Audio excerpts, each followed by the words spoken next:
નમસ્કાર મિત્રો, આજે આપણે ઉનાળા માટે એકદમ ટેસ્ટી અને ઓછા તેલનો એકદમ હેલ્ધી નાસ્તો બનાવીને તૈયાર કરશું. વિડીયો પસંદ આવે તો લાઇક, શેર અને કમેન્ટ જરૂરથી કરજો.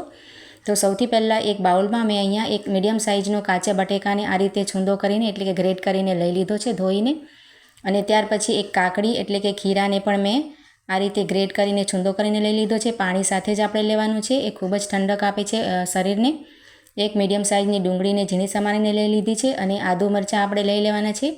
અને ત્યાર પછી એક શિમલા મિર્ચને પણ આ રીતે ઝીણી ઝીણી કાપીને લઈ લીધી છે, કેપ્સિકમને.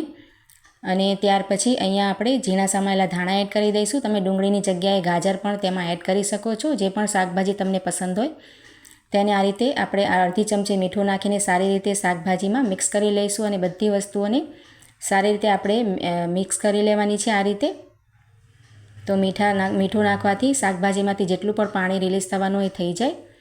અને આ રીતે અમે અહીંયા બધી વસ્તુને મિક્સ કરી લીધી છે મીઠામાં શાકભાજીને. અને ત્યાર પછી અહીંયા આપણે અડધી ચમચી જેટલું જીરું એડ કરી દઈશું. 5 ચમચી જેટલો કાળા મરીનો પાવડર એડ કરીશું. અડધી ચમચી જેટલો લાલ મરચાંનો પાવડર અને અડધી ચમચી ચીલી ફ્લેક્સ એડ કરી દેવાના છે. તમે બાળકો માટે બનાવતા હો તો મરચાંની તીખાશ ઓછી કરી શકો છો. અને હવે આપણે બધી જ વસ્તુને સારી રીતે મિક્સ કરી લેવાની છે. વેજીટેબલના આપણે મસાલાને અને મીઠાને સારી રીતે આપણે મિક્સ કરીને રેડી કરી લઈશું.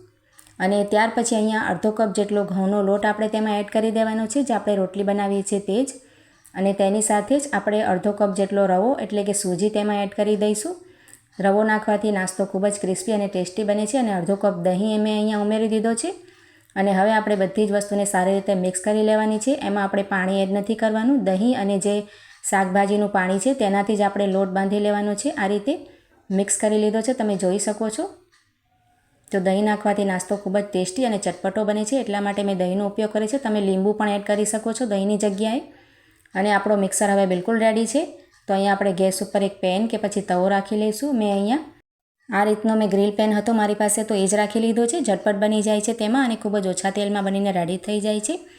અને તેમાં 1 થી 2 ચમચી તેલ નાખીને આપણે ગરમ કરી લઈશું. અને જે મિશ્રણ આપણે રેડી કર્યો છે તેનાથી આપણે આ રીતે શેપ આપીને તેમાં આ રીતે નાખતા જઈને તેને બંને બાજુથી ક્રિસ્પી થઈ જાય ત્યાં સુધી તેને ફ્રાય કરી લેવાનો છે. તો આ નાસ્તો ખૂબ જ સરળતાથી અને ખૂબ જ ઓછી મહેનતમાં બનીને રેડી થઈ જાય છે. તમે ચોક્કસ એકવાર જરૂરથી ટ્રાય કરજો અને ખૂબ જ ટેસ્ટી અને ક્રિસ્પી બને છે. તો આ રીતે આપણે એક બાજુથી શેકાઈ જાય પછી આપણે તેને ફ્લિપ કરતા જઈશું અને બંને બાજુથી ક્રિસ્પી અને સારો બ્રાઉન થઈ જાય ત્યાં સુધી તેને ફ્રાય કરી લઈશું. તો ખૂબ જ ઝટપટથી બની જાય છે નાસ્તો. તમે જોઈ શકો છો એક બાજુથી કેટલો સરસ કલર આવી ગયો છે. તો હવે આપણે બીજી બાજુથી પણ આ રીતે ફ્લિપ કરીને સારી રીતે શેકી લઈશું નાસ્તાને આપણે. અને આ રીતનો કલર આવી જાય અને અંદરથી એકદમ સારી રીતે શેકાઈ જાય ત્યાં સુધી આપણે મીડિયમ ફ્લેમ પર શેકી લઈને પછી તેને પ્લેટમાં લઈ લેવાનો છે.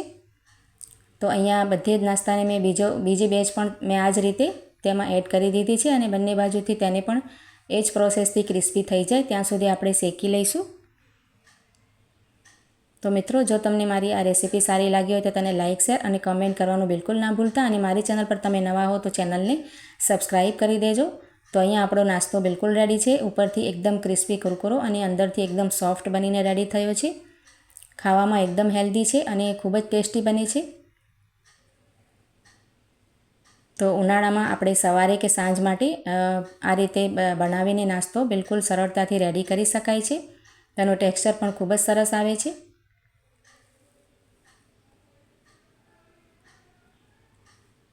તો ચાલો મળીએ નવા વિડીયોમાં.